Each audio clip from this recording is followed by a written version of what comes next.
क्या कुछ रहा आज की महापंचायत में? लगातार ये छठी महापंचायत है, लोग निगाहें गड़ाए उम्मीद कर रहे हैं कि कुछ निर्णय निकलेगा, आगे की रूपरेखा बनेगी। देखो, अभी आगे के निर्णय को लेकर कमेटी चर्चा कर रही है।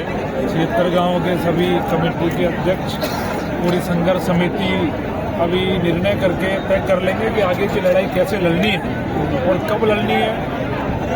जो भी कमेटी निर्णय करेगी कि अभी अगर संघर्ष करना है, अभी अगर यहाँ आंदोलन शुरू करना है, अभी अगर महापड़ाव डालना है, तो हम उसमें भी साथ हैं। और कमेटी कहेगी कि हम 5 दिन बाद, 10 दिन बाद या 2 हफ्ते बाद लड़ना चाहते हैं, तो हम उसमें भी तैयार है। जो निर्णय कमेटी कर लेगी, क्योंकि ये कमेटी इस आंदोलन को चला रही है पिछले लंबे समय से, तो जवाबदेही भी कमेटी की है और निर्णय भी कमेटी का है।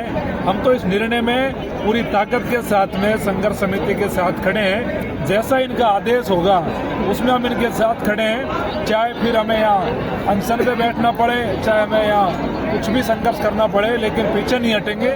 लेकिन निर्णय कमेटी का होगा। अभी थोड़ी देर में कमेटी निर्णय करके सबके सामने रख देगी और जो भी निर्णय आएगा हम सब उससे सहमत हैं। मनोज भाई तुम संघर्ष करो, हम तुम्हारे साथ हैं। मनोज भाई तुम संघर्ष करो, हम तुम्हारे साथ हैं। मनोज भाई तुम संघर्ष करो, हम तुम्हारे साथ हैं। जनता की क्या भावना है? अक्सर जनता चाहती है निर्णय, कुछ ठोस कदम, और जनता की तो एक ही भावना है, डूंगरी बांध रद्द हो, और कोई दूसरी भावना नहीं है। लेकिन भजनलाल सरकार ने भ्रमित कर रखा है जनता को। कभी कहते हैं 7 गाँव है, कभी कहते हैं 15 गाँव है, कभी कह रहे हैं कि 76 गाँव है, कभी कह रहे हैं 88 गाँव है। तो कहीं ना कहीं सरकार भ्रमित कर रही है। जनता ये चाहती है कि सरकार एक बार ये बताए कि भाई तुम चाह क्या रहे हो जनता से, तो जनता तो निर्णय कर लेगी। लोकतंत्र में जनता ही भगवान है। और हम तो ये कह रहे हैं कि भजनलाल सरकार एक बार ये क्लियर तो करे कि करना क्या है। भजनलाल सरकार ये कहें कि हम काम शुरू कर रहे हैं, तो भजनलाल सरकार को भी दिखा दें कि जनता की ताकत सबसे बड़ी है और जनता आर पार की लड़ाई के लिए तैयार है। डूंगरी बांध तो किसी भी सूरत में नहीं बनेगा। भजनलाल सरकार को अगर कोई गलतफहमी है तो अपना दिमाग ठीक करे।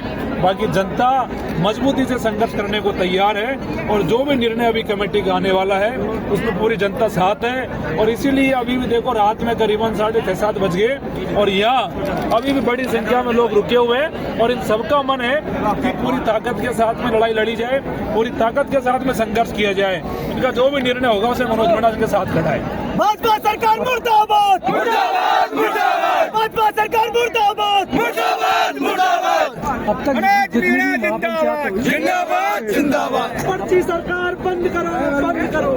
अब तक जितनी भी महापंचायत हुई उनमें राजनीतिक लोगों को नहीं बुलाया गया, किसी पार्टी के लोगों ने। इस बार महापंचायत में राजनीतिक लोगों को बुलाया गया और उसके बाद मंच में कुछ अव्यवस्था हुई। देखो, ये निर्णय किसको बुलाना है किसको नहीं बुलाना ये मनोज मीणा का नहीं है, ये निर्णय कमेटी का है।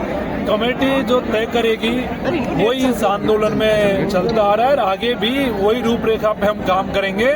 अब जो भी जिन भी नेताओं को बुलाया गया सबका सहसम्मान है, लेकिन मेरा ये मानना है कि सभी नेताओं को समझदारी के साथ में डूंगरी बांध पे चर्चा करनी चाहिए। ये चर्चा करनी चाहिए कि डूंगरी बांध कैसे रुकेगा, ये चर्चा करनी चाहिए कि किसानों को ये जो 76 गाँव हैं इनको कैसे बचाया जाए।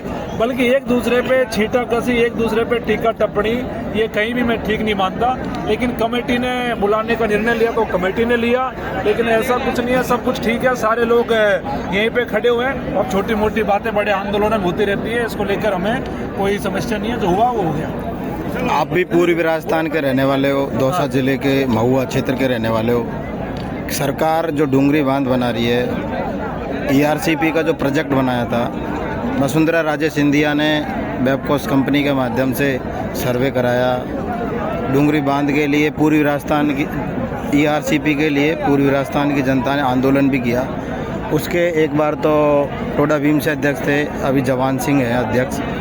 नरेश जी ने भी उसके लिए काफ़ी प्रयास किया कि ERCP योजना लाई जाए और जो आसपास क्षेत्र के गांव हैं उनको पानी पिलाया जाए।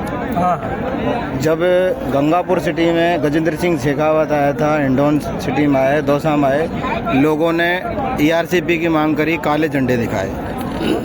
अब सरकार ERCP बनाना चाहती है, फिर लोग वापस से धरना प्रदर्शन कर रहे हैं, आंदोलन कर रहे हैं, 76 गाँवों को उजाड़ने की बात कर रहे हैं। ऐसा कोई जनप्रतिनिधि नहीं है क्या जो जनता के सामने सच का सच लाए और दूध का दूध और पानी का पानी करे, कि जनता को भी गुमराह नहीं करे?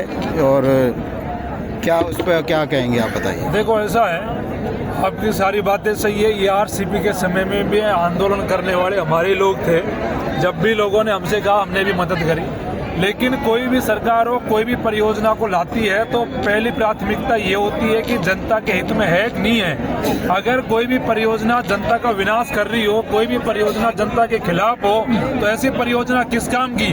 भजनलाल सरकार से हम यही कह रहे हैं कि आप पानी की बात कर रहे हो, बहुत अच्छी बात है, लेकिन इन 76 गाँवों को उजाड़ के अगर आप जो विनाश करना चाहते हो, ये ठीक बात नहीं है। हम कोई पानी के विरोध में थोड़ी खड़े हैं। हम देख रहे हैं 76 गाँवों को बर्बाद नहीं होने देंगे।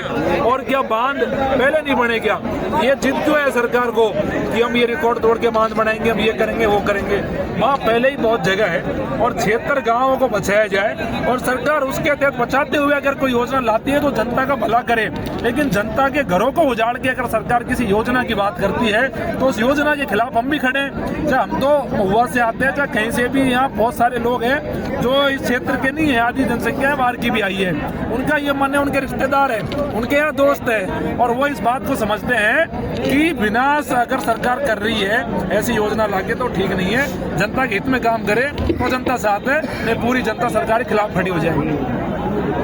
तो पूर्वी राजस्थान के लिए जो ERCP का जो पानी है फिर कहाँ से आएगा? कोई आप लोगों ने, नेताओं ने, आप जयपुर में रहते हो, वहाँ के जो इसके जो इंजीनियर्स हैं सिंचाई विभाग के, उनके साथ में भी आपने कोई बात करी होगी।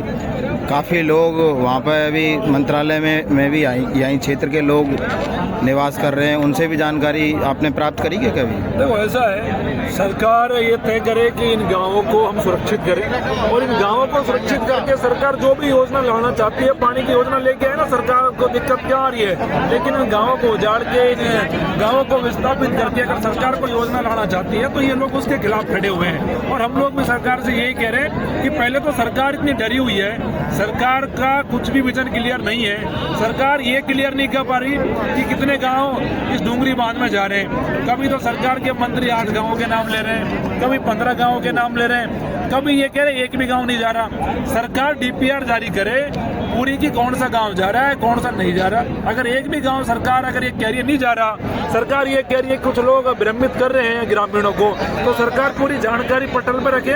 सरकार हमारे बीच में आ जाए, कमेटी के बीच में, और सरकार का कोई भी मंत्री आके कह दे एक भी गांव डूंगरी बांध में नहीं जाएगा तो ये लोग चले जाएंगे, आंदोलन खत्म है। राजस्थान के आंदोलन करने को शौक नहीं है साहब। ये लोग मजबूरी में अपने घर जमीन को बचाने के लिए, अपनी संस्कृति को बचाने के लिए, अपने पुरखों को बचाने के लिए आंदोलन कर रहे हैं। आंदोलन कोई अपनी मर्जी से नहीं करता है। विधानसभा में भी यहाँ से जनप्रतिनिधि चुने गए हैं, जैसे मान लो भाजपा के तो भाजपा के पक्ष में होंगे, लेकिन कांग्रेस के भी हैं। इंदिरा मीणा बावड़मास से, गंगापुर सिटी से रामकेश मीणा जी है, उन लोगों ने, और हरीश मीणा जी हैं, उन लोगों ने कभी लोकसभा में, विधानसभा में कभी आवाज़ उठाई है? देखो ऐसा है, एक बार भजनलाल जी ने, जाटव जी जो सांसद है करौली धौलपुर के, उन्होंने उठाई है, उसके बाद वो बंद हो गए। फिर आज ये फिर वापस से यहाँ पर जब बड़ी सभा हुई है 1 लाख लोगों की यहाँ पे, तब वो भाषण देने आए हैं। क्या जनता के साथ में रहेंगे वो नेता? देखो ऐसा है, जनता चुनती है उनको, वोट लेते हैं वो।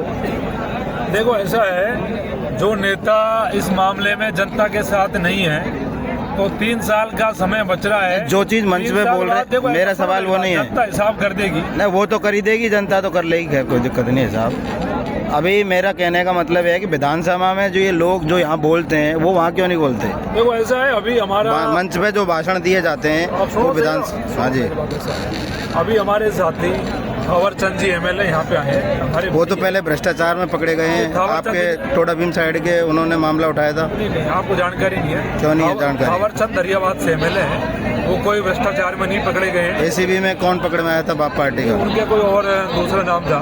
थावरचंद जी जो आज यहाँ पे आए थे वो निर्भीक और ईमानदार आदमी है, अपना काम कर रहे हैं। आने वाले समय में वो भी इस मामले को विधानसभा में उठाएंगे। और मैं तो कह रहा हूँ, राजस्थान में जो भी जनप्रतिनिधि है सब विधानसभा में उठाए और जनता ये तय कर ले कि जो जनता की बात नहीं करे 28 मिनट को घर बैठा दे। देखो जनता लोकतंत्र में मालिक है। आज मनोज मीणा तो विधानसभा में है नहीं है, तो मनोज मीणा ये मुद्दा नहीं उठा रहा हो। मनोज मीणा जनता के बीच में खड़ा है, सड़कों पे खड़ा है, सड़कों पे जनता की प्रत्येक लड़ाई लड़ने का काम कर रहे हैं और जो बन रहा है वो कर रहे हैं। लेकिन हम ये भी कह रहे हैं कि जो भी नेता सत्र में अब चलेगा इस मुद्दे को रखे, विधानसभा में उठाए, जनता की बात करे और नहीं जनता याद रखेगी। बहुत बहुत धन्यवाद आपका, आपने हमसे बात करी इसके लिए।